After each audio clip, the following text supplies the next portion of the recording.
নমস্কাৰ বন্ধু বান্ধৱীসকল, আজি মই আপোনালোকৰ লগত আলোচনা কৰিম পুহ মাহৰ সন্ধিয়া এই 5টা বস্তু কেতিয়াও আনক নিদিব, নহ'লে দৰিদ্ৰতা আপোনাৰ লগৰেই হ'ব। গতিকে ইয়াৰ বিষয়ে সবিশেষ জানিবলৈ হ'লে আহক প্ৰথমে ভিডিঅ'টি আৰম্ভ কৰি লওঁ।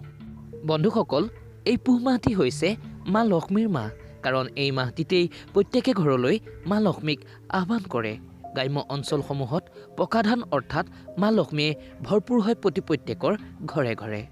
গতিকে এই মাহটিৰ সন্ধিয়া ধূপ দ্বীপ জ্বলোৱাৰ পাছত ভুলতো এই বস্তুকেইটা আনক দিয়া একদমেই উচিত নহয়। যদিহে দিয়া হয় তেন্তে ক্ষতি কিন্তু আপোনাৰেই। গতিকে ঘৰত যাতে কোনোদিনেই অভাৱ নঘটে আৰু মা লক্ষ্মী যাতে প্ৰত্যেক দিনেই নিজৰ ঘৰতে বাস কৰি থাকে আৰু তেওঁ যাতে কোনোভাৱেই অসন্তুষ্ট নহয়, ইয়াৰ বাবে এই মাহটিত সন্ধিয়া ভুলতো এই 5বিধ বস্তু আনক নিদিব। আৰু এই 5বিধ বস্তুৰ ভিতৰত 1 নম্বৰতে হৈছে নিমখ। এই নিমখ হৈছে আমাৰ অতিকৈ প্ৰয়োজনীয় খাদ্যদ্ৰব্য। প্ৰত্যেকটি ৰন্ধা খাদ্যতে এই নিমখ ব্যৱহাৰ হয় আৰু এই নিমখত ৰৈছে আমাৰ জীৱনৰ শক্তি আৰু পুষ্টিকৰ গুণ। গতিকে সন্ধিয়াৰ সময়ত এই নিমখ আনক দিয়া একদমেই উচিত নহয়। ইয়াৰ দ্বাৰা ঘৰলৈ অমংগল নামি আহিব পাৰে। 2 নম্বৰতে হৈছে খোৱা চৌদা খাৰ বা চৌদাজাতীয় যিকোনো খাৰ ভুলতো সন্ধিয়াৰ সময়ত আনক নিদিব। যদি দিব লগা থাকে ইয়াক দিনৰ ভাগতে দিয়া মংগল।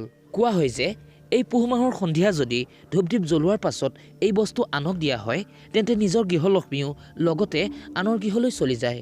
3 নম্বৰতে হৈছে সোণৰ গহনা। যিকোনো গহনা যদি আপুনি কাৰোবাৰ পৰা আনি থয় আৰু তাক ঘূৰাই দিবলগীয়া হয় বা আপোনাৰে গহনা কোনো আত্মীয় লোকে পিন্ধিব খুজিছে, তেন্তে ভুলতো এই মাহৰ সন্ধিয়াৰ সময়ত আপুনি আনক এই বস্তু নিদিব।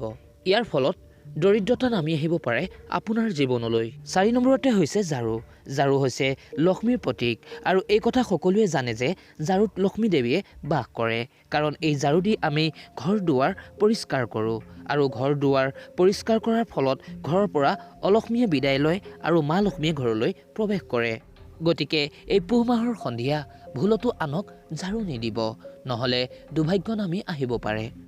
5 নম্বৰতে এই পুহ মাহৰ সন্ধিয়া ভুলতো আনক টকা পইচা ধাৰলৈ নিদিব।